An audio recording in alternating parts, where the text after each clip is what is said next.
योग्य ठिकाणी पोहोचण्यासाठी योग्य माणसं तुमच्या आजूबाजूला असणं गरजेचं आहे. कोरिओग्राफर म्हणजे काय मला माहीत नव्हतं. तेव्हा पिळगावकरांनी एक वाक्य सांगितलेलं की तुला जर टेक्निशियन ओळखतायत ना तर तू चांगलं काम करतोस हे सिद्ध होतं. आत्ताची जी पिढी आहे ना ही त्यांची 7वी पिढी आहे जी गोंधळत शिकते, ज्या मुलाचं वय वर्ष 7 आहे. जर 12व्या शतकात गणिकेचा उल्लेख आहे तर 12व्या शतकात करमणुकीसाठी त्यांच्याकडेही काहीतरी साधन असणार. पेशव्यांच्या काळात लावणीला ॲक्च्युली बहर आला जे 6 शाहिरांमुळे. तर इंडस्ट्रीमध्ये ना क्वांटिटी बघितली जाते, क्वालिटी बघितली जात नाही. या गोष्टीचं वाईट वाटतं. ह्या एपिसोडमध्ये ना तुम्हा लोकांना बऱ्याच इन्फॉर्मेशन भेटणार आहे, so don't miss it, trust मी.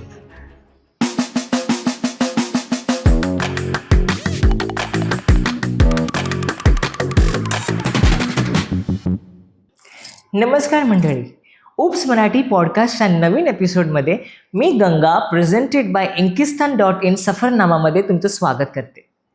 जगात प्रत्येक क्षेत्रात कोणी ना कोणी आपल्या कर्तृत्वाची साप सोडत असतं.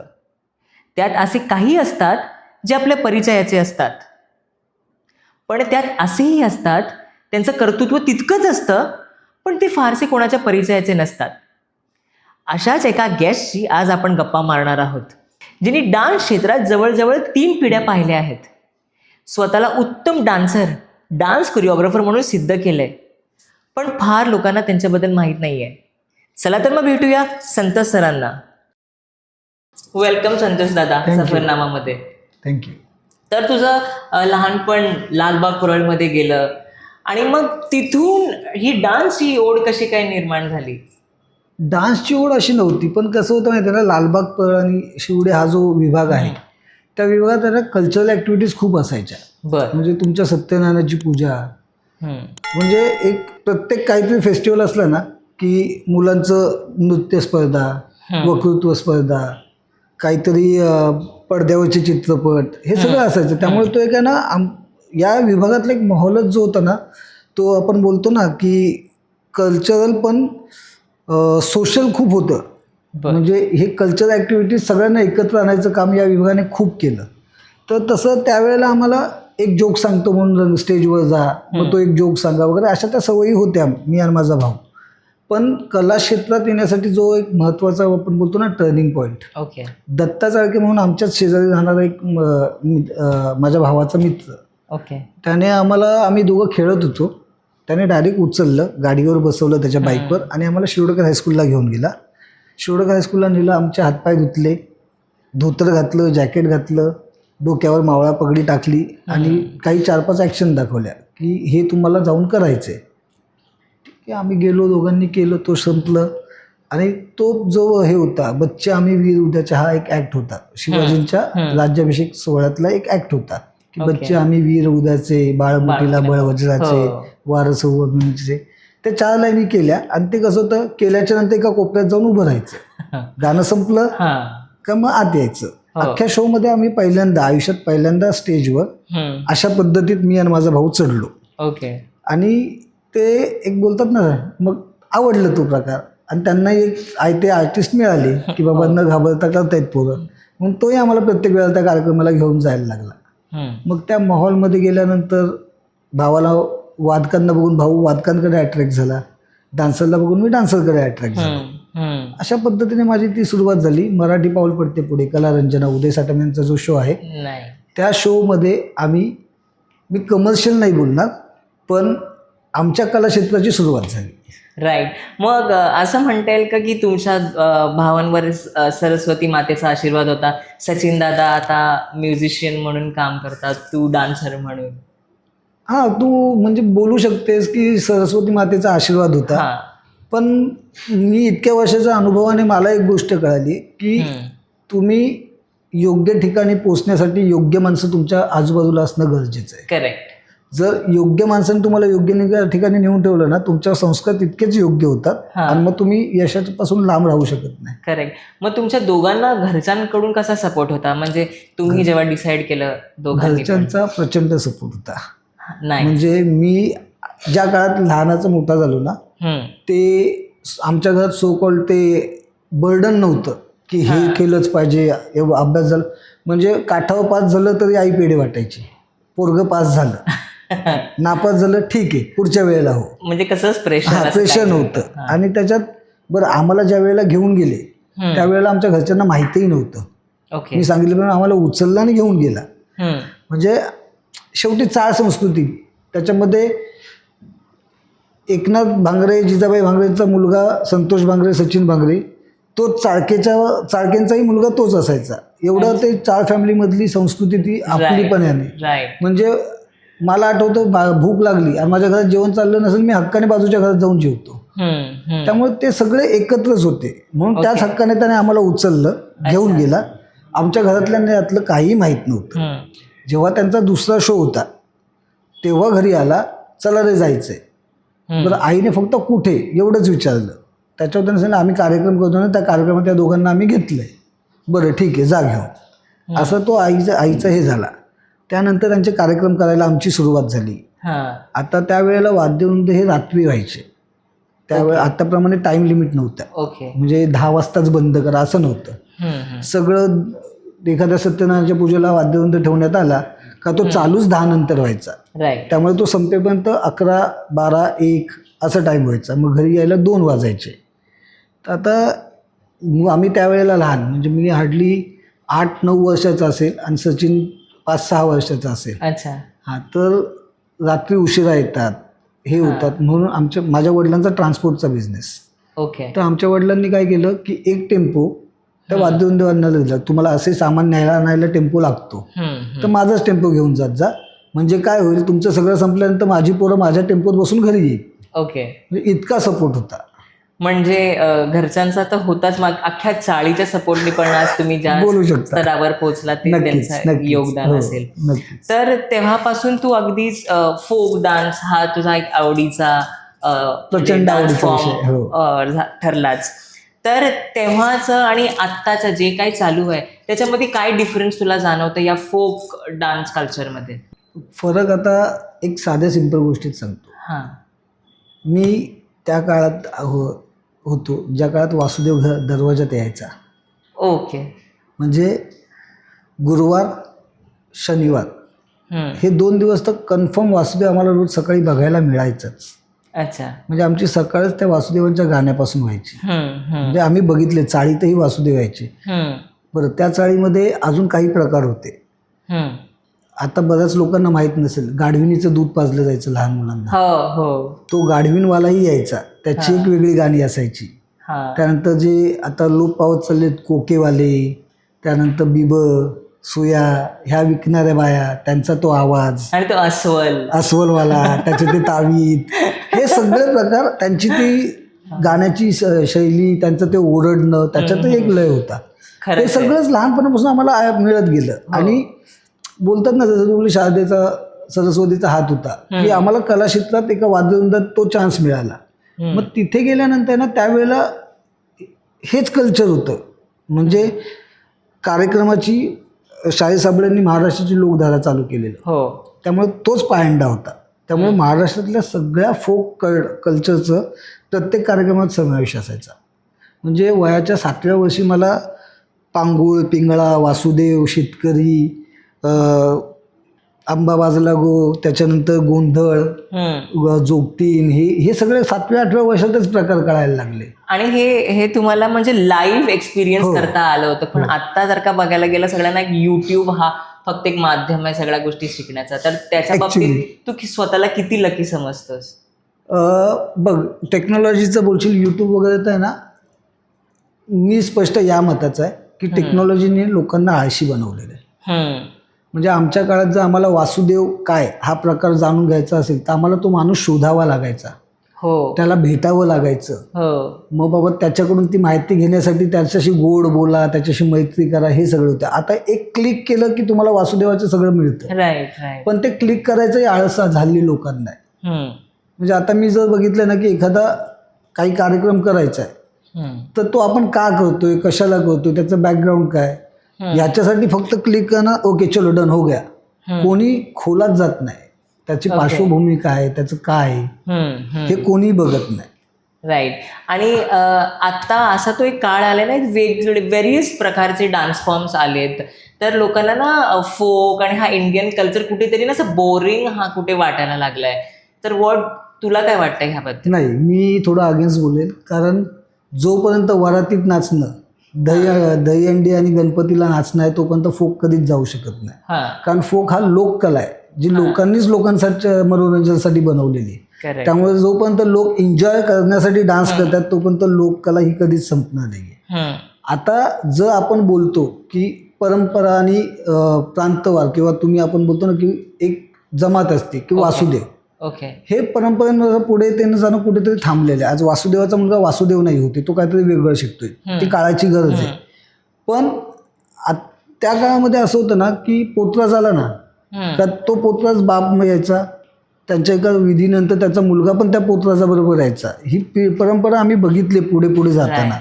बरं, त्यावेळेला जे काही कलाकार, लोककलावंत आपण ज्यांना बोलतो, आत्ताही काम करताना मी आहे ना जास्त प्रिपेअर लोककलावंतांना करतो. मी आता एक कार्यक्रम केलेला, राजाराम बापू कला केंद्र, हे कोल्हापूरचे, त्यांच्यावर गोंधळचा एक मी हे केलेला. तर त्यांच्या आत्ताची जी पिढी आहे ना, ही त्यांची 7वी पिढी आहे जी गोंधळच शिकते, ज्या मुलाचं वय वर्ष 7 आहे. वाव. म्हणजे अजूनही तो सांभाळला जातोय. वेस्टर्न कल्चर, वेगळ्या डान्स फॉर्म वगैरे, हे कसं आहे, ही काळाची गरज आहे, बदल आहे. ओके. जसं आता जॅन्झी बोलतो आपण वगैरे, ही जशी बदलत गेली आहे तसा हा बदल आहे. पण शेवटी लाईफ एक सर्कल आहे. करेक्ट. तिथेच परत सगळं ते परत फिरून येणार. त्यामुळे आता जर बघायला लागलं ना की आत्ताही तुला परत कुठेतरी परत फोक ऐकायला मिळतोय आणि लोक तो परत एन्जॉय करायला लागले. तर तू एक असा काय मेसेज देऊ इच्छितो आपल्या ऑडियन्सला, म्हणजे ज्यांच्यासाठी folk it's just a dance form आहे? मी हे सांगेन ना की आता काही गोष्टी आहेत ना ज्या कालबाह्य होत चालल्या. आपण प्रत्येक वेळेला ना, आमची एक पिढी बोलते, यार आम्ही नाही दाखवू शकत. आमच्या वेळेला सोशल मीडिया नव्हता. आम्ही जे करून ठेवले किंवा आम्ही जे करायचो ना, त्याचं आमच्याकडे चित्रित काहीच नाही आहे, त्या आमच्या आठवणी आहेत. राईट. तर माझं एकच म्हणणं आहे, दाखवू शकत नाही ना, पण तुम्ही सांगू शकता. करेक्ट. त्या निदान सांगा, आत्ताच्या पिढीला सांगा. म्हणजे तुम्ही जे लहान वयात खेळ खेळलेत ते सांगा, तुम्ही ज्या कल्चर बघितले ते सांगा, निदान त्यांच्या आठवणीत तरी ते येऊ द्या. करेक्ट. तर आता हल्ली तू फोकचं म्हणालास, तर मला अजून एक मुद्दा तिथे ॲड करायचा आहे. लावणीची जी काही विटंबना होत आहे आता, मी सरळ त्याच क्लिअर भाषेत म्हणते, तू एक ऑरा जो क्रिएट केला होता लावणीचा अगोदर, आणि आत्ता जी काय लावणी होते, तिचं काय लय, तिचं रूप, रंग काहीच राहिलेला नाही. तर त्याच्याबद्दल थोडक्यात तू काय म्हणशील? बघ, आपल्या लोककले प्रकारचं हे भाग्य समज किंवा दुर्भाग्य समज की संक्रमण हे होतच राहतं. म्हणजे लोककला ही फिक्स नाही आहे. जसं तुम्ही क्लासिकल डान्स शिकता, त्याच्यात प्रत्येक गोष्ट फिक्स आहे. त्यांच्या मुद्रा फिक्स आहेत, त्यांचा ताल फिक्स आहे, त्याच्यावर होणाऱ्या त्यांच्या मुवमेंट आहेत त्या पण फिक्स आहेत.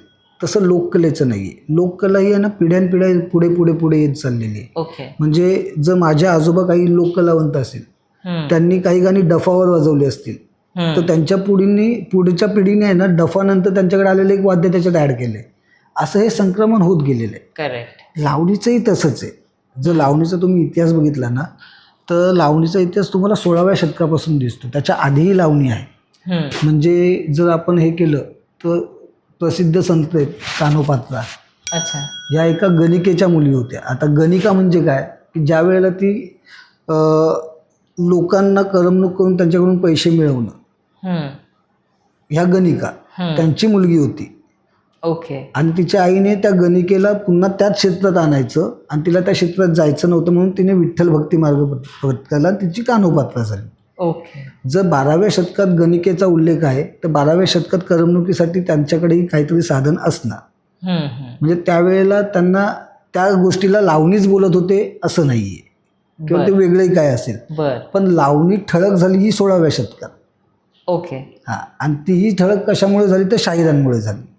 म्हणजे पहिल्यांदा शाहिरांचे फड होते. ओके. त्या फडामध्ये स्त्री पात्र कोणी नसायचं, पुरुष स्त्री होऊन नाचायचा. बर. हां.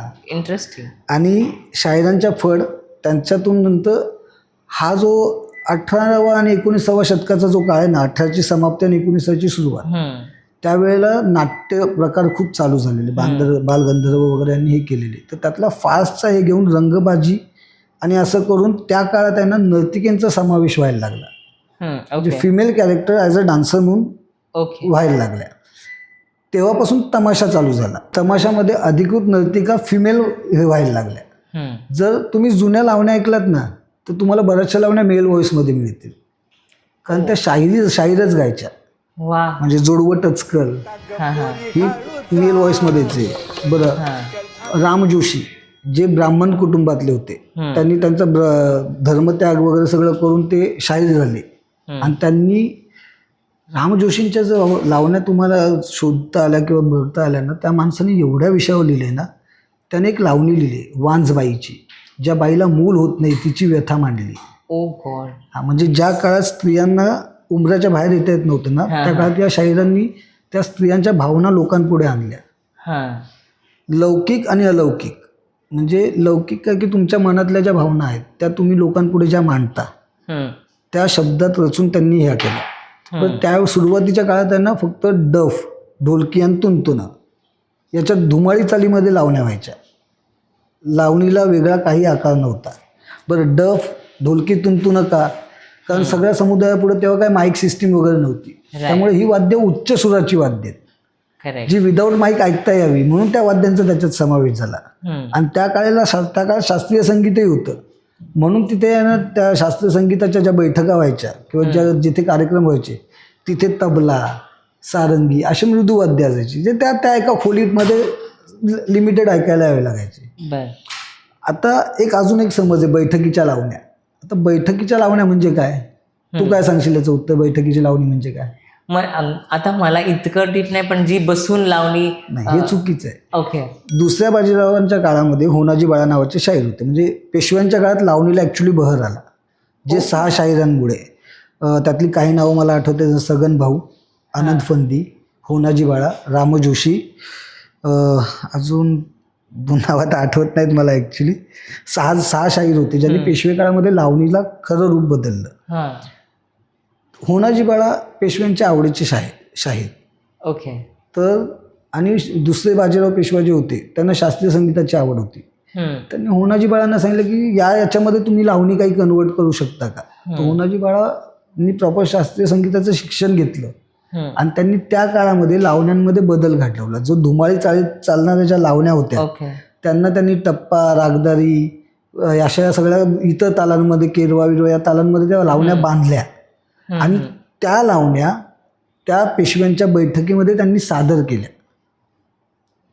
ओके. त्यामुळे त्या बैठकीच्या लावण्या बसून करतात म्हणून बैठकीच्या लावण्या नाही. पेशव्यांच्या बैठकीमध्ये लावणी सादर करण्याचा मान मिळाला म्हणून त्या बैठकीच्या लावण्या. ओके. म्हणजे ती बैठकीची लावणी उभे राहूनही करू शकता.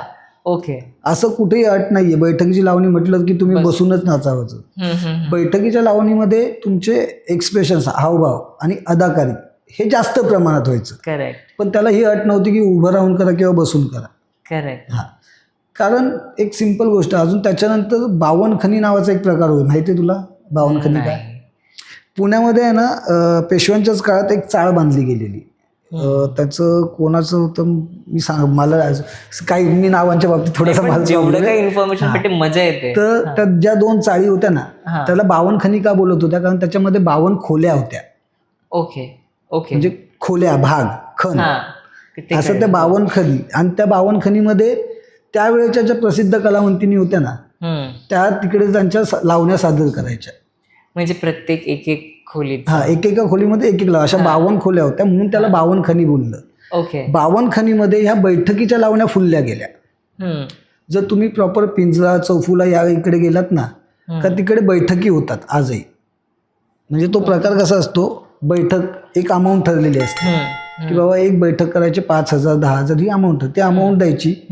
3-4 लावण्यवती येतात, रिदमिस्ट येतात, गायक येतात, ते तुमच्या समोर लावणी सादर करतात. तुम्हाला तिथे समोर प्रेक्षक बसलेला असतो. ओके. बाई बसलेली नसते.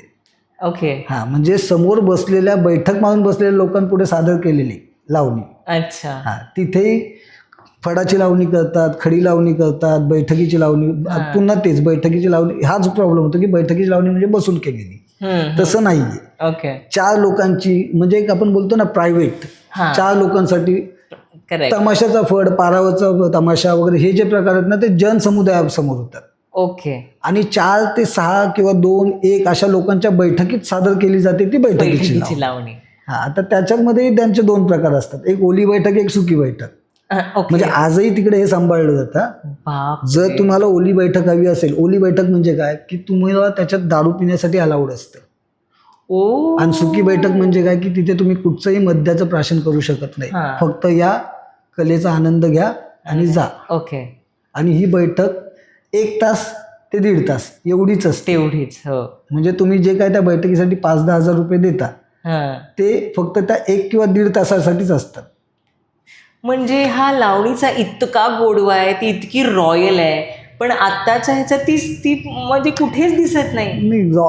रॉयल बोलण्यापेक्षा ते ना खूप मॅच्युअर आहे. आणि लावणीने इतकं काही भोगलं आहे ना, म्हणजे आपण बोलतो ना की एकेकाळची राणी ती दासी पण झालेली आहे. म्हणजे जेव्हा पेशवाई संपली, त्यामुळे हे बरेच लोक कलावंत, लावणी कलावंत आहेत ना, बेदखल झालेत.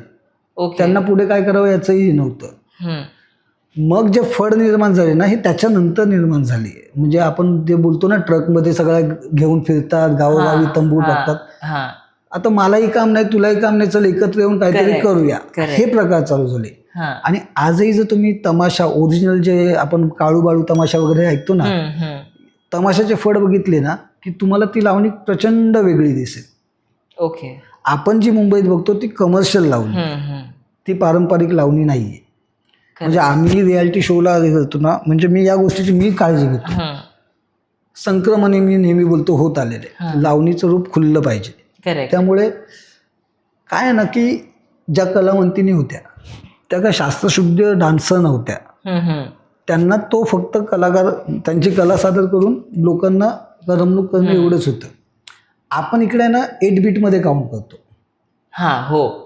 आपलं कमर्शियल हे काय 8 बीटचा काउंट असतो. त्या 8 बीटमध्ये तू 4 मुवमेंट कर, 16 मुवमेंट कर, 12 मुवमेंट कर, हा तू ॲज अ कोरिओग्राफर आणि डान्सर आपलं कमर्शियल लुक असतो. तर आपण त्या 8 बीटमध्ये खेळतो, तिथे 8 बीटमध्ये खेळत नाही. आता एक लावणी सांगतो, पंचबाई मुसाफिर माझा, माहिती ही लावणी? पंचबाई मुसाफिर अलबेला ही लावणी आहे, ज्याच्यामध्ये तिचा जो नवरा आहे तो शिपाई आहे आणि तो तयार होऊन त्याच्या कामाला चाललाय.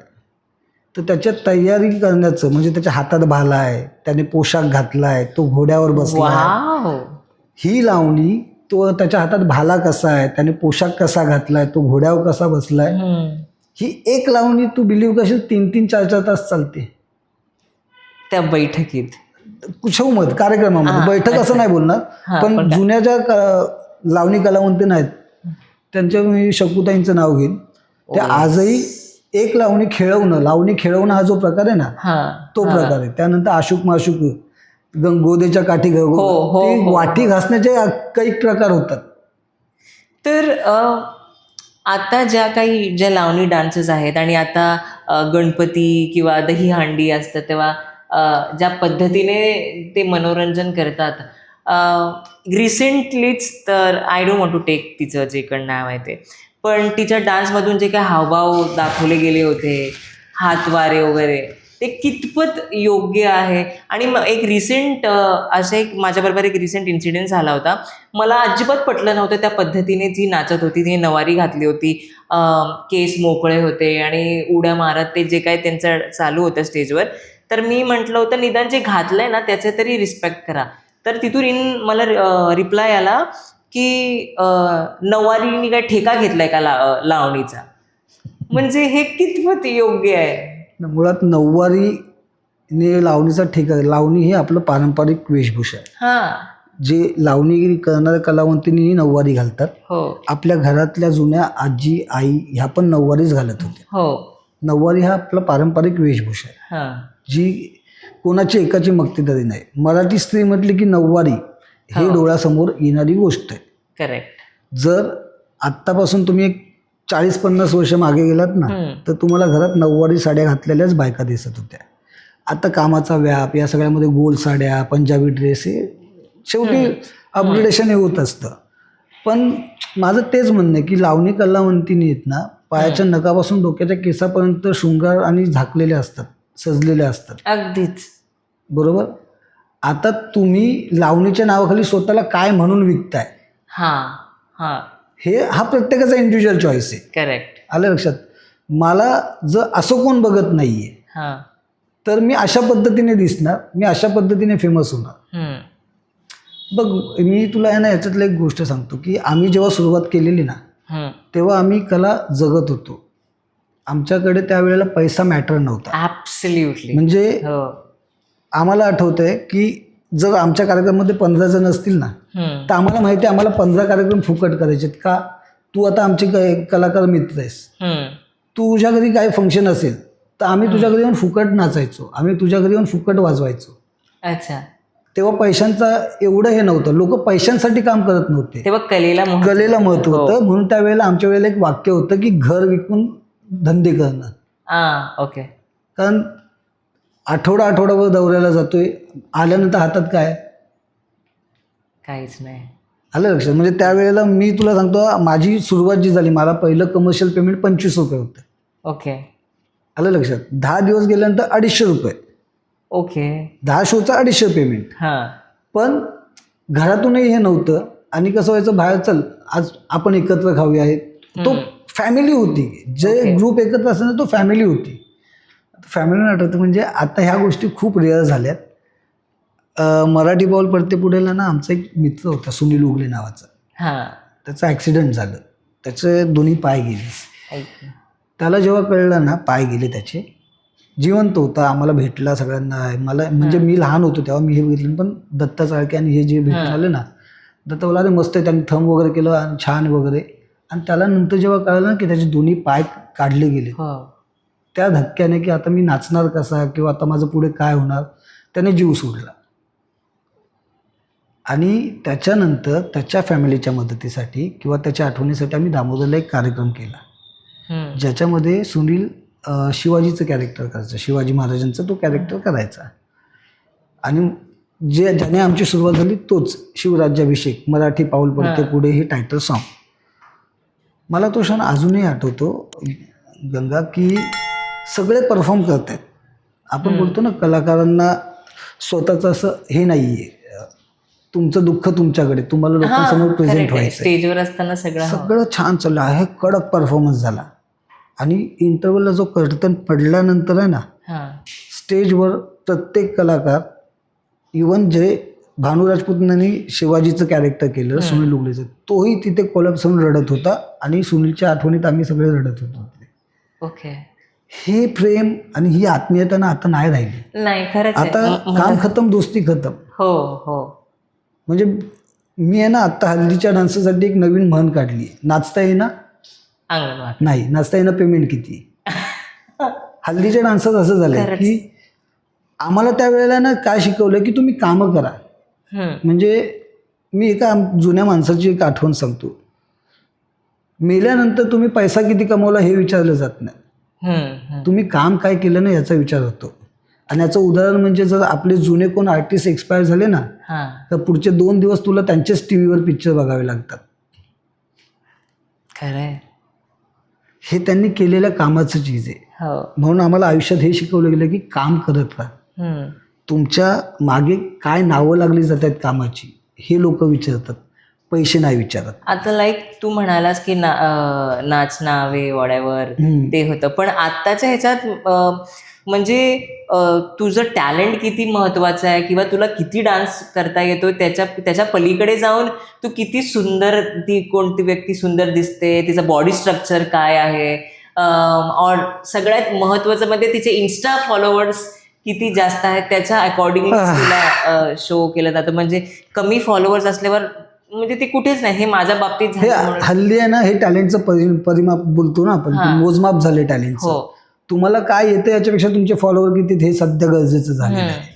पण एक वेगळी बाजू पण बघता येईल ना आपल्याला, कारण त्यावेळेला सोशल मीडिया किंवा असे काही सोर्स नव्हते, त्यामुळे लोक आहे ना स्वतःला प्रेझेंट करू शकत नव्हते. हो, आता प्रेझेंट करू शकतात. या सोशल मीडियाच्या हो. माध्यमातून. त्यामुळे खरंच काही खूप चांगले टॅलेंटेड लोक आहेत हा. जे रील्स आणि याच्यामुळे आपल्याला कळाले. पण माझं असं म्हणणं की तिथेही तुम्ही टॅलेंट बघा ना. करेक्ट, खरंय.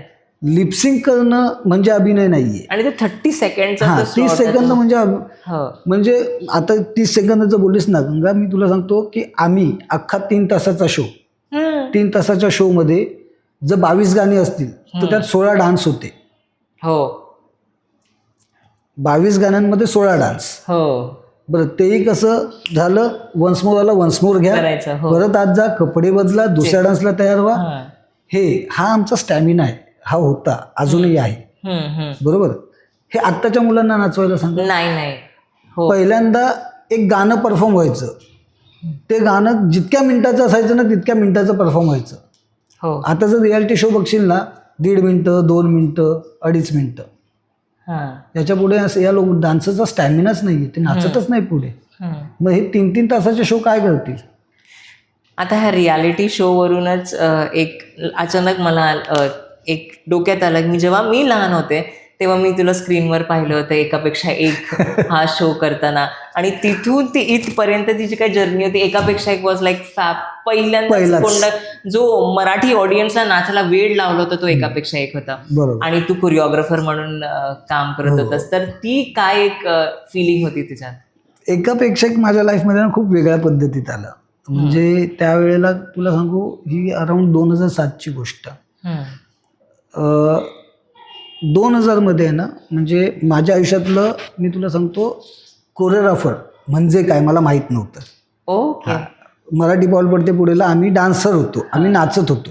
पण डान्सर वगैरे पण नाही, आम्ही फॅमिली होतो, आम्ही नाचायचो, आम्ही कार्यक्रम करायचो, यायचो. तर रूपा तोडणकर नावाच्या एक आमच्या सहकारी होत्या, त्या पण डान्सर, त्या माया जाधवकडे डान्सर होत्या.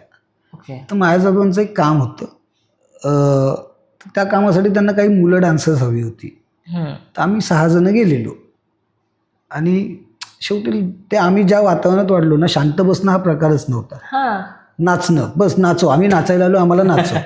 2 दिवस आम्ही तिथे बसून होतो. आमचं असं झालं ना की नाही, बसायला नाही आवडत, जर तुम्हाला नाचवायचं नसेल तर नका बोलवू आम्हाला, आम्ही जातो. तर त्यांनी काय केलं, ठीक आहे चला, हे घे, हे गाणं हे करा, तुम्हाला नाचायचं ना तुम्ही जाऊन नाचा, मी नंतर येऊन बघते. आणि त्या कार्यक्रमाला त्यांनी मला पहिल्यांदा असिस्टंट म्हणून घेतलं. एकापेक्षा एक नाही, 97ला त्यांनी फेमिना मिस इंडिया कोरिओग्राफ केलेला. वर्षा उसगावकरने दिसला गवाई दिसला ही लावणी केलेली. त्यात ढोल घेऊन आम्ही 6 मुलं होतो. अच्छा. हा, ते माझं आयुष्यातलं मोठं आणि कमर्शियल काम. ओके. फेमिना मिस इंडिया 40x60चा स्टेज. अगदीच. हा, म्हणजे कार्यक्रमाचा हेही स्वरूप असतं, हे त्यावेळेला मला माया जाधव पहिल्यांदा. नाही तर वाद्यवृंद, आज या कंपाऊंड मध्ये, उद्या त्या चाळीमध्ये, उद्या त्या गावात, हेच होतं. 20x40 म्हणजे तुझ्या लाईफचा तो पहिला मोठा शो प्लॅटफॉर्म. त्याच्यानंतर 2000 मध्ये माया जाधव, म्हणजे 97 नंतर 2000 3 वर्ष माया जाधवांनी माझा काही संबंध नाही, त्यांनी मला विचारलंही नाही. माझं मराठी पाऊल पडते पुढे वगैरे हे चालू होतं. त्यानंतर एका मित्र, सुशांत दाभोळकर म्हणून मित्र आहे, ओके, त्याच्यामुळे मला रिप्लेसमेंट हा प्रकार कळाला. ओके. म्हणजे प्रत्येक नवीन गोष्टी कळत होत्या. म्हणजे तो, अरे माझ्या भावाचं लग्न आहे, 3 दिवस मी नाहीये, तर माझी रिप्लेसमेंट तू करशील का. माझं असं, रिप्लेसमेंट करशील का म्हणजे काय करशील, मी नाहीये, मी एक शो करतो, मी नाहीये, त्या शोला तू माझ्याऐवजी जाऊन नाचशील. म्हटलं मला डान्स शिकव, मी नाचतो. आणि अशा पद्धतीने मग चौरंगचं, अशोक हांडेंचं आवाज की दुनिया, जिथे सुभाष नकाशे आणि या सगळ्यांची माझी ओळख झाली. म्हणजे वाद्यवृंदामध्ये एक लॅविश रूप. आता जे फेमिना मिस इंडिया होतं ते इव्हेंट, राईट, म्हणजे ते कमर्शियल खूप मोठं, आपण बोलतो ना नॅशनल लेवलचं काम. मेजर. आणि थिएटरवरती एक मोठं स्वरूप चौरंग, आवाज की दुनिया, हे मला तेव्हापासून कळालं. मग ते 3 शो केले. 3 शो केल्यानंतर अशोक हांडेंनी विचारलं की तू कंटिन्यू करशील का. बरं, आता ही पद्धत पण बघा. त्यांना मी काय सांगितलं की मी असा एक ग्रुप करतो, माझं त्यांना कमिटमेंट, मी त्यांचे शो करतो, मी त्यांना विचारतो. त्यांना विचारल्यानंतर त्यांनी मला अडवलं नाही. चांगली संधी मिळते जा, हा बदल आहे. त्या काळामध्ये तुम्ही मोठं होताय, तुम्ही पुढे व्हा, सपोर्ट होता. हो, पण ते आता कुठेतरी आता नाहीसं ऑडिशन झालंय ते. सांगत नाहीत, हो हो, एकटे जाऊन ऑडिशन देतात. ट्रू. म्हणजे तुला संधी मिळेल त्याचं सोनं कर, हा पाठिंबा होता आम्हाला. ओके. आता इथे संध्यात आहेत की नाही हे पण कोण सांगत नाही. नाही सांगत. बरोबर. मग ते अशोक अंडेंबरोबर मी 2000 पर्यंत त्यांचे शो केले, वर्ल्ड टूर वगैरे, त्यांचं अमेरिका दौरा वगैरे केलं. नकाशे सर वगैरे, सुभाष नकाशे वगैरे यांनी सगळं खूप छान सांभाळून घेतलं.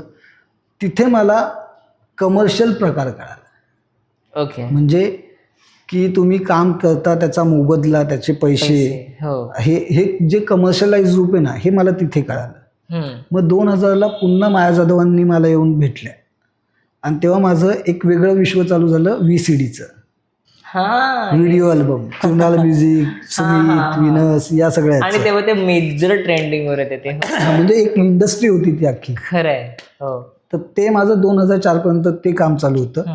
2004 नंतर मी थिएटर करायला लागलो आणि 2007ला एकापेक्षा एक ZTV अल्फा, आधी अल्फा होतं. हो, हा, अल्फा मराठी. तर एकापेक्षा एकला प्रमोद कांबळे म्हणून माझा मित्र, त्याने माझं नाव सुचवलेलं पेळगावकरांना. त्यांनी मला भेटायला बोलवलं. त्यांची TJSBची ॲड चालू होती ठाण्यामध्ये, तलावपाळीला. मी तिथे जाऊन त्यांना भेटलो. काय केलं वगैरे सगळं त्यांना सांगितलं की CDचं चालू आहे, असं आहे तसं आहे. तिथे मला आणखीन एक गोष्ट वेगळी कळाली. VCD करताना आहे ना, हे शूटिंगचं युनिट ना, लाईटवाले, साऊंडवाले, हे सगळे लोक, टेक्निशियन तिकडे सगळे असायचे. तो ग्रुप असायचा, लाईटवाला एक वेंडर असायचा, त्याच्याकडून त्याची माणसं यायची, काम करायची, निघून जायची. तर त्या ॲडला पण त्यातल्याच वेंडरची काही माणसं होती, मारुती वगैरे, हे सगळे ते ओळखायचे. तर त्यांच्याशी गप्पा मारताना बघितलं तेव्हा पिळगावांचं एक वाक्य होतं, जर तुला टेक्निशियन ओळखतात ना, म्हणजे तू चांगलं काम करतोस. वा. तेव्हा मला एक कळालं शूटिंग याच्यामध्ये की तुम्ही काय लेवलला काम करता ना, याच्यापेक्षा तुम्ही काय कोणत्या लोकांबरोबर काम करताना ती लोक किती तुम्हाला ॲप्रिशिएट करतात. क्वांटिटी से ज्यादा क्वालिटी. हां, हे तिथे कळालं. मग 2007ला झीचं एकापेक्षा एक चालू केलं. अजिंक्य शिंदे, प्राची गरुड, मिनल, ह्या असे सगळे माझे ते होते. कंटेस्टंट होते. मग तो रियालिटी शोचा काय एक्सपिरियन्स होता तेव्हा? कारण तेव्हा मराठी रिजनल चॅनलला किंवा असं म्हटलं, हे पहिल्यांदाच ते सगळं अनुभवायला भेटलं होतं ऑडियन्सला. तर आमच्यासाठी तो नवीन एक्सपिरियन्स होता. म्हणजे आमच्यासाठी आहे ना की रियालिटी शो म्हणजे त्यावेळेला बुगी उगी चालू होतं. हो हो. तो प्रकार काय होता, या नाचा, मार्ग घ्या, जा. पण रियालिटी शो हा फॉर्मॅट कसा होता पहिल्यांदा की तुमच्याकडे 5 स्टुडंट आहेत ज्यांना तुम्हाला शिकवायचं आहे. जे बाकी 25 जण आहेत, जे 5-5चे 5 ग्रुप, मी, फुलवा, विश्वास नाटेकर, प्रसाद मिस्त्री, जिवेंद्र गुजर, तशा मी 5 कोरिओग्राफर, आमच्याकडे 5-5 स्टुडंट. ओके. आता त्यांना शिकवायचं, मग त्यांचं कॉम्पिटिशन होणार. त्याच्यातला जो बेस्ट असणार तो पुढे असणार, जो वर्स्ट असणार तो खाली असणार. बरोबर. आता ह्याच्यात ॲज अ कोरिओग्राफर जबाबदारी होती की माझ्याकडे 5ही बेस्ट आहेत, वर्स्ट नाहीच आहेत. हे सगळ्या कोरिओग्राफरचं होतं. कारण तुझ्याकडचा एक पार्टिसिपेंट एलिमिनेट होणं हे तुझ्या टॅलेंटला हे होतं, डाग होता की तू तेवढा कॅपेबल नाही, तू थांबवू शकत नाहीस तुझ्या याला. त्यामुळे ती एक वेगळीच जर्नी होती. म्हणजे गाण्यांकडे वेगळ्या दृष्टीने बघण्याचा एक हे झाला की भाई एक गाणं आहे जे मला प्रेझेंट करायचं आहे, जे 4 कोरिओग्राफरपेक्षा वेगळं दिसलं पाहिजे. हा डान्सर आहे ज्याला या 4 डान्सरपेक्षा वेगळं दिसलं पाहिजे. मग इथे ह्या रियालिटी शो मध्ये म्हणता येईल तुझी क्रिएटिव्हिटी पण खूप प्रचंड. आणि म्हणजे मजा असं येत होतं ना की नवीन करायला संधी मिळत होती. कुछ तो अलग, कुछ तो आउट ऑफ द बॉक्स, काहीतरी करायचंय. खूप मी म्हणजे एकापेक्षा एकला मी एवढे एक्सपेरिमेंट केले ना. म्हणजे अजिंक्य शिंदेचा जर तुला आठवत असेल तर पहिल्यांदा त्यावेळेला माईम आणि डान्स हा एकत्र केलेला, तन्हाई म्हणजे माईम हा प्रकार तर तेव्हा मे बी जास्त प्रचलितही नव्हता. आणि आय वॉन्ट टू थँक्स म्हणायचं तुझ्यासाठीच, कारण त्या परफॉर्मन्स नंतर मी जेव्हा सेकंड एकापेक्षा एक होतं, मी सेम तो परफॉर्मन्स केला होता ऑडिशन देण्यासाठी ॲज प्रणीत. तर all thanks to you. Welcome. तर एकापेक्षा एक झालं, इतकी कामं तू केलीस ते झालं. पण असं म्हणतात ना की ते जे दिवस असतात ते एकच दिवस कायम राहत नाही, दिवस चेंज होत असतात. लॉकडाऊनच्या वेळेस जे काही परिस्थिती तुझ्यावर आली त्याच्याबद्दल काहीतरी सांगायचं, कारण की ॲब्सल्युटली झिरोवर होतं, काहीच कामं नव्हती. नाही, मी टचवूड सांगेल खरंच, म्हणजे मी एकमेव माणूस असेल हां. मे बी ज्याने लॉकडाऊनमध्ये पूर्ण लॉकडाऊन कामं केली. म्हणजे मी बसून नव्हतो. ओके. हां, माझी कामं चालू होती. म्हणजे आता जर सांगायचं ठरलं ना तर झी युवावर एक सिरियल होती, लाव रे तो व्हिडिओ. ओके. हां हां हां, तर निलेश साबळे यांचं मी एक व्हिडिओ केलेला. त्यावेळेला घरी मोकळे होतो आपण, रील वगैरे करत होतो. म्हणजे काहीच काम नव्हतं म्हणून मी सोशल मीडिया त्यावेळेला ॲक्टिव्ह झालो. टिकटॉक होतं त्यावेळेला. ओके. तर तो एक व्हिडिओ केलेला, तो निलेश साबळेला आवडला. तो बोलला मला हा व्हिडिओ घ्यायचा आहे, चालेल का? म्हटलं अरे घ्या, काही प्रॉब्लेम नाही आहे. मग असे काही तुमच्याकडे अजून कोण आहेत का ज्यांचे असे व्हिडिओ वगैरे असतील का? म्हटलं आहेत. मग त्या सगळ्यांचे त्यावेळेला जे काही ओळखीचे होते टिकटॉकवरचे त्यांचे व्हिडिओ पाठवले. मग असं झालं ना की एक काम करा भांगरे, याचं क्रिएटिव्ह वर्क तुम्हीच करा. ओके. आणि त्या सिरियलचं क्रिएटिव्ह वर्क मला करायला मिळालं. मग ते अख्ख्या महाराष्ट्रातून व्हिडिओ गोळा करणं, ते साबळेंपर्यंत पोचवणं, मग त्याच्यातले विनर झाल्यानंतर त्यांचं विनर कॉल अरेंज करणं वगैरे हे काम करत होतो. त्यानंतर जेव्हा आपल्याला बबल शूट अलाउड झालं, म्हणजे मुंबई सिल्वासाला वगैरे जाऊन आई कुठे काय करते तिचं शूटिंग चालू होतं. त्यामुळे दर 15 दिवसांनी नाकामध्ये काड्या घालायचो, सर्टिफिकेट घ्यायचो आणि सिल्वासाला जाऊन शूटिंग करायचं. पण त्या दरम्यान असं काही झालं होतं जेव्हा तुझ्यावर एक आरोप लावला होता की तू पेमेंट खाल्लं वगैरे आणि कोणा लोकांचे पेमेंट नाही पोचवले, तो किस्सा? तो आता सांगतो किस्सा काय झालेला, की पेमेंट आत्तापर्यंत हे जे कोण बोलतं मला माहीत नाही, माझं स्पष्ट मत आहे ज्याचं कोणाचं पेमेंट मी खाल्लं असेल त्याने मला तोंडावर येऊन सांगावं. 2 मराठी फिल्म होत्या ज्याचं लॉकडाऊन नंतर आपलं काम चालू झालं आणि काही प्रोड्युसर फिल्म मिळालेत, मित्र होते काही, की एवढं 2-3 वर्षानंतर आता करूया, थोडं पैशांमध्ये मॅनेज करूया. त्या फिल्म चालू झाल्या, अर्धवट आल्या, बंद पडल्या आणि ते प्रोड्युसर गायब झाले. ओके. प्रोड्युसर गायब झाले म्हणजे त्याही याच्यामध्ये असं झालं ना की आजही मनमलंगी नावाची फिल्म आणि नाव काय भोसले, रमाकांत भोसले हे प्रोड्युसर, त्यांनी आता फोन उचलणंच बंद केलेलं आहे. 1.5 लाखाचं माझं पेमेंट त्यांनी बुडवलं, जे की मी ऑलरेडी पेड करून झालेलो. ओके. डान्सर्स आले, त्यांचा बिचारांचा काय दोष ना, प्रोड्युसरने पैसे बुडवले. त्या सगळ्या डान्सर्सचं पेमेंट झालं. इवन त्यावेळेला एक हेल्प म्हणून आपण बोलतो ना की आता सगळंच पुन्हा चालू होतं तर एकमेकांना मदत करूया, हेल्प म्हणून सेटिंगचं डेकोरेशनचं सामानही मी माझ्या ओळखीत मागवलेलं. त्याच्या टेम्पोच्या भाड्यापासून सगळं मला करावं लागलं. त्याच्यानंतर जेव्हा मी प्रोड्युसरला फोन केला, सुरुवातीला फोन उचलत होते, नाही माझ्याकडे आता पैसे नाही आहेत, मी लॉस झालो आहे, माझं हे झालं आहे ते झालं आहे. म्हटलं ठीक आहे, माझी पर्सनल फीज कॅन्सल करा आणि जो मी खर्च केला आहे 90,000, 10, 1 लाख तो तरी द्या. तोही अजून आता या गोष्टीला 2.5 वर्ष होत आली पण ते आले मिळालेले नाही आहेत. पण मी माझ्या बाजूने सगळ्यांचे क्लिअर केलेले आहेत. त्यामुळे आत्ता काम करताना आहे ना असं वाटतं की ते आपल्या मराठीत म्हण आहे ना, भीक नको पण कुत्रा हवा, मला ते आवडतं. म्हणजे तू खूप सिलेक्टिव्ह कामं. मी घरी बसेल, कारण कसं होतं माहिती आहे ना की मी तुला एका कामासाठी बोलवणार, तू माझ्या विश्वासावर येणार. आणि लॉकडाऊन नंतर आता खरंच कॅपॅसिटी नाही आहे की याने माझा लॉस केल्यानंतर तो मी लॉस भरायचा. म्हणजे का लष्कराच्या भाकरीने का भरा. मग मी अशीच कामं करतो जिथे पैसे बुडण्याची शक्यता कमी आहे आणि वेळेत मिळण्याची शक्यता जास्त आहे. मी तेवढीच कामं करतो. आता तू जस्ट म्हणालास तर मी व्हेरी चुझी म्हणेन मी रादर कोणतेही प्रोजेक्ट्स घेण्यात. पण आता जर का इंडस्ट्रीला आपण अगदी बारकाईने बघितले तर मेजर लेवलवर पॉलिटिक्स आहे कामाच्या बाबतीत पण. तर तुला खूप इझिली कामं मिळतात आता ह्या, बिकॉज आता तू आहेस ह्या क्षेत्रात खूप वर्षापासून. So what do you have to say about? बघ, मी माहीत नाही माझं नशीब चांगलं किंवा काय. मी जसं मगाशी म्हटलं, मी लॉकडाऊनमध्येही बसलो नव्हतो, मी लॉकडाऊनमध्येही काम करत होतो. देवाच्या कृपेने आजच्याही तारखेला जरी मी चुजी काम करत असलो तरी माझी कामं, माझं घर चालण्या एवढं व्यवस्थित आहेत. टचवूड. टचवूड. आणि पहिल्यापासून बघ, मी त्या काळात आलो ना ज्या काळात पैशाला व्हॅल्यू नव्हती. आम्हाला कामं करायची. ओके. म्हणून मी म्हणतो ना की मी कामं करत राहिलो, मी पैशांचा हिशोब नाही मांडला. जर आज मी माझ्या कामांची लिस्ट काढली ना, खूप आहे. ओके. हां, म्हणजे VCDचंच मी जे बोललो, मी कमीत कमी 1000 VCD केले. ओके.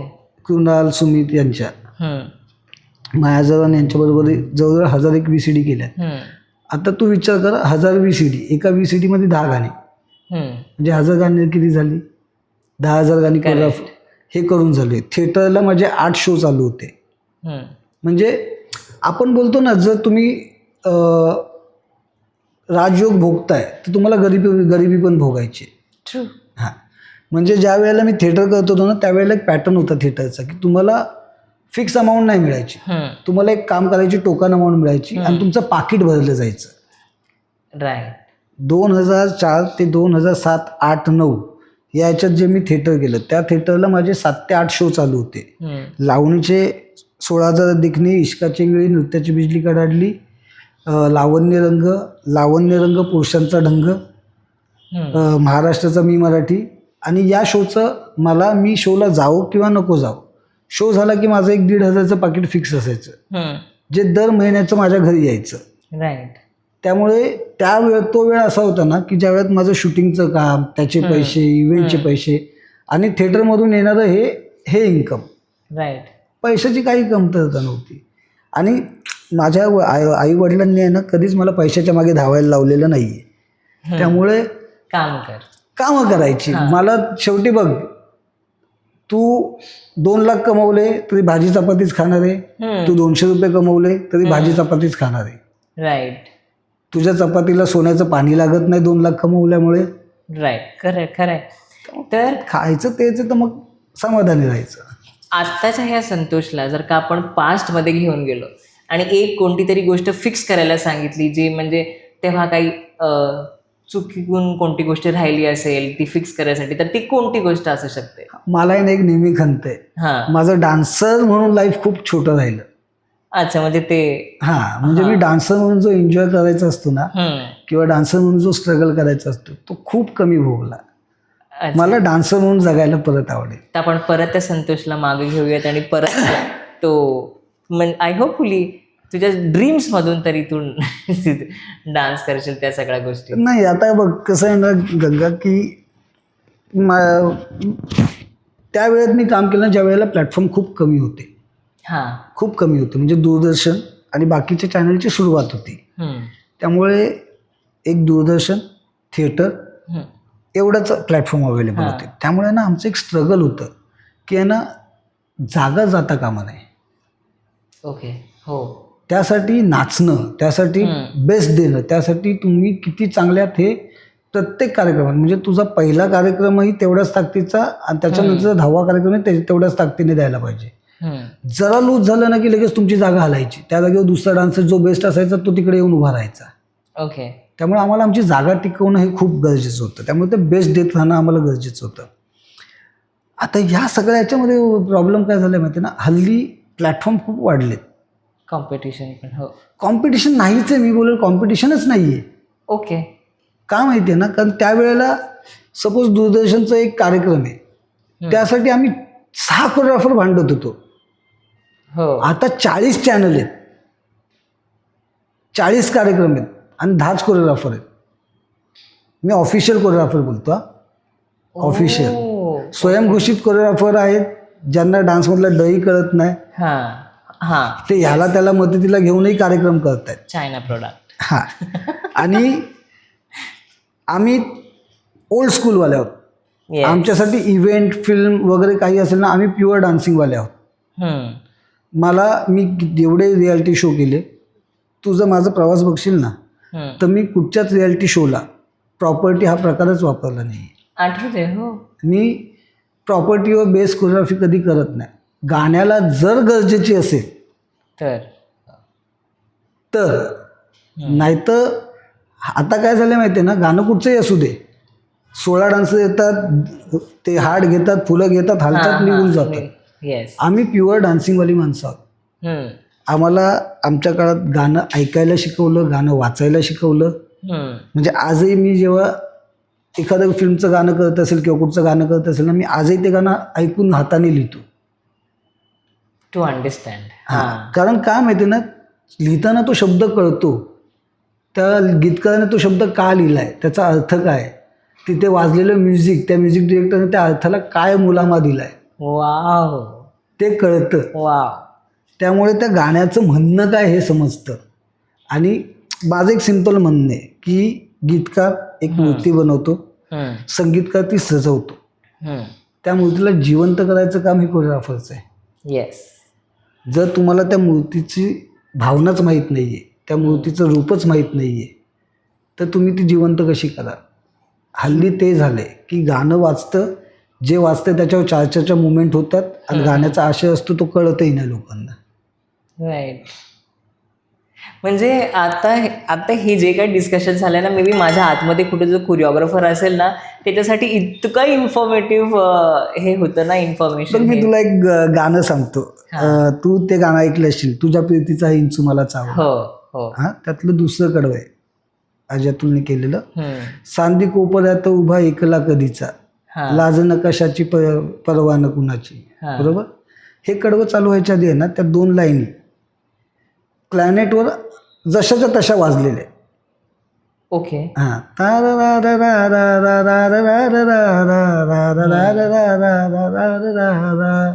पॉज होतो आणि मग शब्द चालू होतात. हे का केलं असेल म्युझिक डिरेक्टरने? आता तुम्हाला पण उत्सुकता असेल ना, का मला का? म्हणजे मी हा माझं प्रेडिक्शन आहे की तो जो नायक आहे गाण्यातला, तो एवढा खचला आतल्यात. आपण एक अशा फेजला येतो ना की आपण केलेल्या चुकांसाठी आपण स्वतःला शिव्या घालतो मनातल्या मनात. हो. Yes yes. तो म्युझिक त्या मनातल्या शिव्या आहेत, आणि त्याच्यानंतर जेव्हा शब्द येतात ना, त्या भावना आहेत. तुम्हाला त्या हे माझं प्रिडिक्शन आहे. तुम्हाला जेव्हा त्या गाण्याचा अर्थ कळतो ना, मग तुम्ही ना व्हिज्युअली ते गाणं बघायला लागतं. बघ, मी आजही बोलतो, जुनी गाणी बघा, ते व्हिज्युअल ट्रीट आहेत. Yes it is. आत्ताची गाणी भपका आहेत. हो.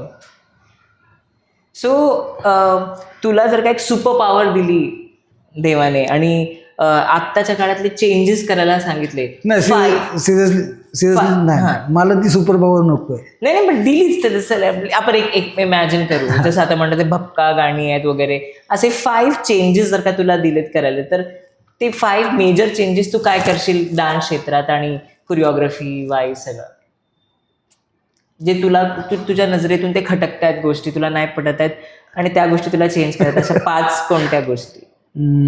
5 गोष्टी. सगळ्यात पहिली डिजिटल बंद करेल मी. ओके.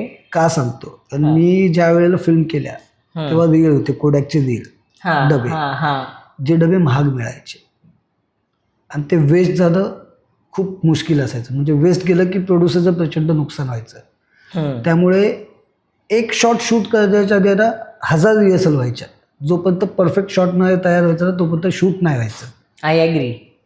त्यामुळे कसं व्हायचं राहतं ना की जुने कलाकारांबरोबर काम करायला ही मजा येते. जोपर्यंत ते परफेक्ट होत नाहीत ना, तोपर्यंत ते टेकच देत नव्हते.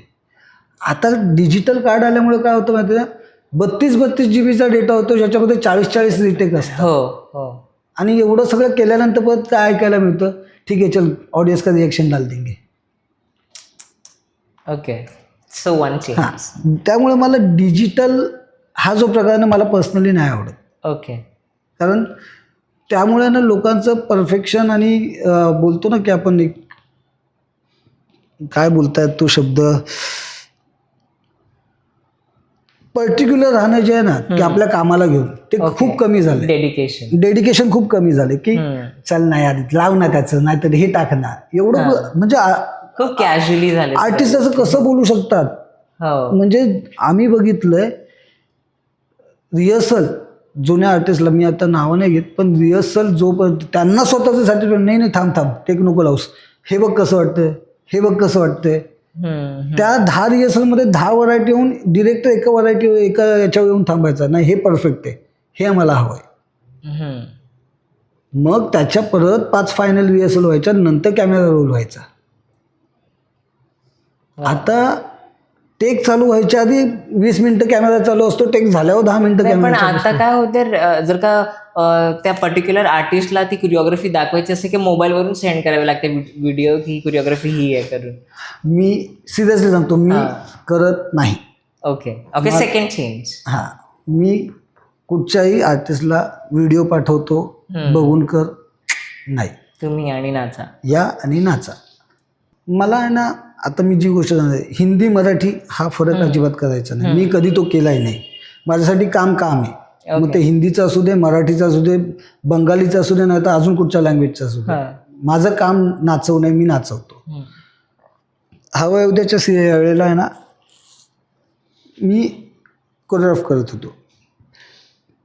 फरक कसा असतो बघ, हिंदीचे काही कलाकार आलेले, त्यातला एक मेल कलाकार होता जो बोलला की मला तुमच्या त्या महाराष्ट्रीयनचं ढोलकी आणि फिटा वगैरे ते हवं होतं. गाणं आधी वेगळं ठरलेलं. ठीक आहे, आपण ते करूया. मग ढोलकी वगैरे, मग गाणं कुठचं करायचं, तर ठरलं छबीदा छबी करूया. अगं चटकचा आंधनी चतुर कामिनी काय ते त्या मेल आर्टिस्टला दिलं. आणि जी फिमेल आर्टिस्ट होती तिला सांगितलं की यांचं हे झालं की तुम्ही या, हात जोडा. तर त्या फिमेल आर्टिस्टने सांगितलं की मैं अच्छी डान्सर हूँ, आप मेरा ऑडिशन ले सकते हो. ओके. जी एक हिंदीतली लीड ॲक्ट्रेस प्रमोशनसाठी आलेली, ती तिथे बोलते मैं अच्छी नाचती हूँ, आप मेरा ऑडिशन ले सकते हो. आणि त्याच्यानंतर पुढे लावणीचं एक कडवं वाढवलं गेलं आणि ती लावणी तिला शिकवण्यात आली. ती शिकवेपर्यंत बसली नव्हती, प्रॉपर ती शिकली, तिने ते परफॉर्म केलं. हा एक अनुभव. आणि दुसरा एक अनुभव, सोडणं भांगरे यार, आम्ही हात जोडतो, उभे राहतो, नको ना नाचवू, असेही आर्टिस्ट मी बघितलेले. ओके. त्यामुळे जुन्या लोकांना किंवा मला काय आवडतं माहिती आहे ना, की तुम्ही एक कलाकार म्हणून काम करता, जर येत नाही ना त्याच्यावर मेहनत करा. राईट. पण आजकालच्या आर्टिस्टची ती हवा डोक्यात गेलेली आहे ना की आम्ही फेम, या हो बघ, फेम हा एवढी घाणेरडी गोष्ट आहे ना, प्रचंड घाणेरडी गोष्ट आहे. लोक ओळखतायत, फोटो काढतायत, हे करतायत. मी फरक सांगतो, म्हणजे कमेंट्स असतात ना, कमेंट्स, आमच्या वेळेला सोशल मीडिया नव्हता. हो. पण जेव्हा आम्ही शूटिंगला जायचो ना, अरे अरे ते बघते, नावाने ओळखायची लोक. अहो मी तुमचा हा पिक्चर बघितला. आता अलकाताईंचं सांगतो, अलकाताई आम्ही तुमचा हा बघितला पिक्चर, तुमचं त्याच्यात देवीचं रूप छान होतं, अलकाताई तुमचं हे छान होतं, अलकाताई. बरं, फोटो ते कॅमेरे घेऊन यायच्या. म्हणजे अलका कोबल अशा ठिकाणी शूटिंग करतायत, तर लोक कॅमेरे हायर करायचे, कॅमेरे घेऊन यायचे आणि ते कॅमेऱ्याने फोटो काढायचे. तेव्हा मोबाईल वगैरे हा प्रकार नव्हता. म्हणजे त्या आर्टिस्टच्या पर्सनल नावासकट, त्यांनी केलेल्या चित्रपटाच्या नावासकट लोकांना माहिती असायचं. हो. आत्ता काय होतं, फोटो काढतात, कुठची सिरियल, खरंय. Yes yes. हा फरक का झालाय? का झालाय म्हणजे फेम मिळत गेलं, बरोबर, तुम्हाला फेम मिळते, तुम्ही फक्त चेहऱ्याने दिसताय, कामाने नाही.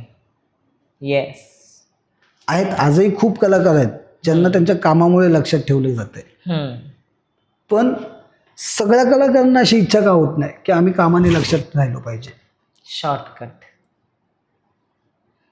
म्हणजे आजही यांना वाईट वाटतं जेव्हा एखाद्या इव्हेंटला ह्या का सिरियलमधली तुमची ही ह्या सिरियलमधला तुमचा हा का सांगावं लागतं? येस. डायरेक्ट नाव का नाही घेत? हो. मग का नाही, आज जे ऑर्गनाईज करतात कार्यक्रम ते पण कधी कधी म्हणजे खूप असं इन्सल्ट फील होतं. काय हो त्यांचं नाव काय काय कुठच्या सिरियलमध्ये?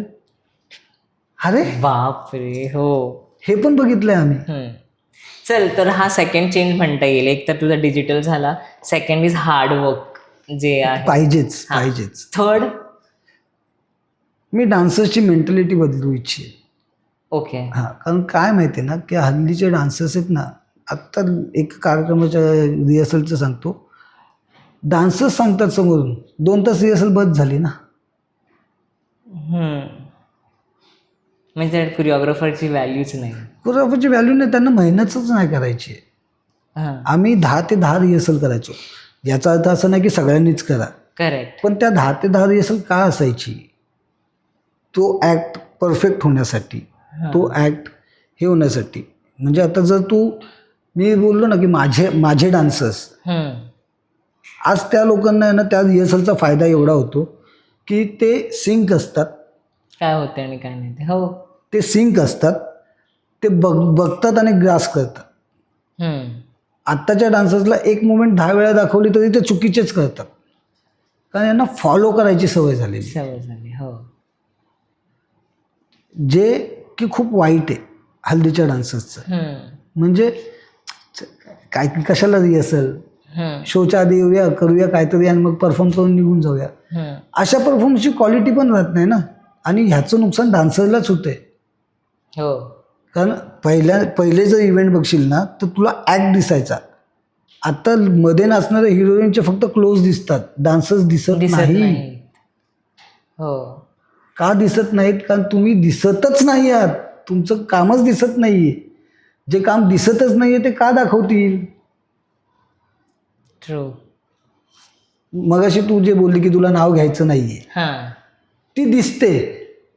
बघ मी वेगळ्या बाजू, मी सपोर्ट नाही करते, पण ती जे काय करते ना ते डेडिकेशनने करते. ओके.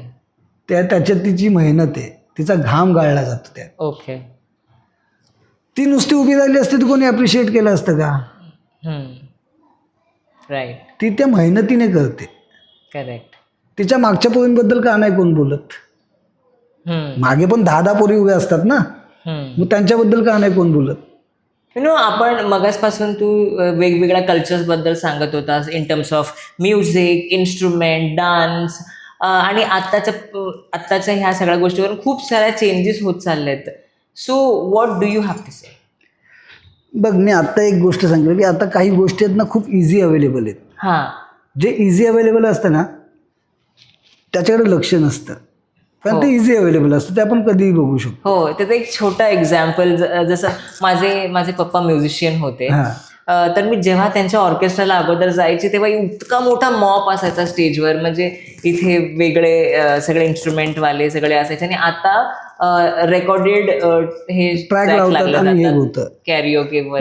बघ आता एक तुला सांगतो की आम्ही ज्या वेळेला आहे ना वाद्यवृंद असायचा, बरोबर, ज्याच्यामध्ये चित्रपटातली गाणी गायितली जायची, गोंधळ वगैरे हे सगळं प्रकार व्हायचे. त्या काळामध्ये आहेत ना इन्स्ट्रुमेंट प्लेयर हे पण खूप रेअर होते, कमी होते.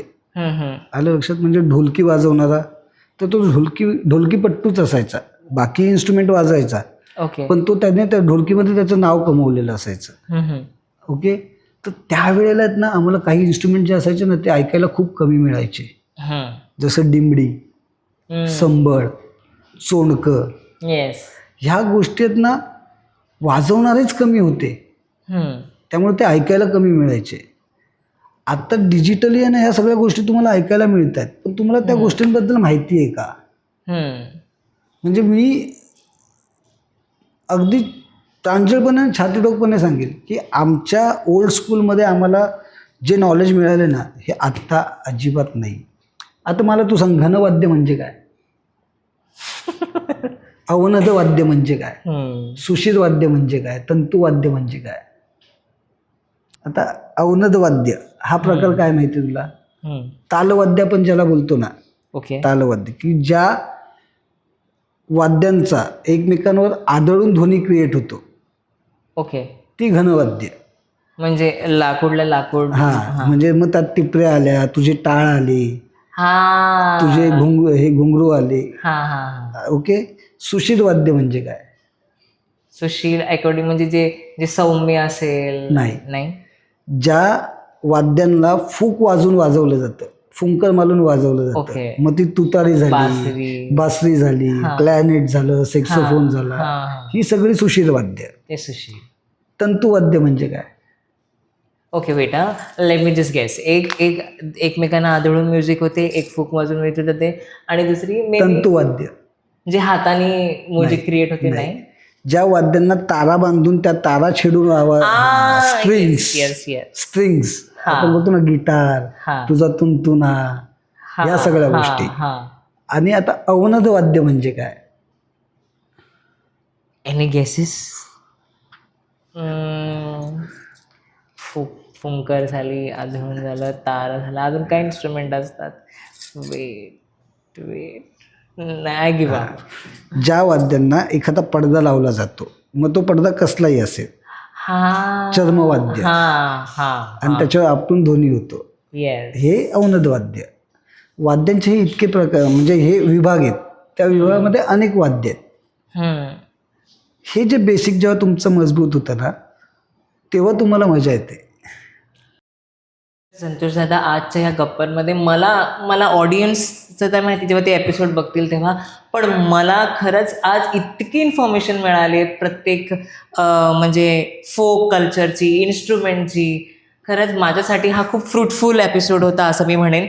असेच नवनवीन व्हिडिओ जर का तुम्हाला पाहायचे असतील आणि असे खूप सारे इन्फॉर्मेशन्स तुम्हाला घ्यायचे असतील आणि जाणून घ्यायचं असेल, जसं आज मला खरंच खूप इन्फॉर्मेशन भेटले, तर आमच्या व्हिडिओला लाईक, सबस्क्राईब आणि शेअर करायला अजिबात विसरू नका.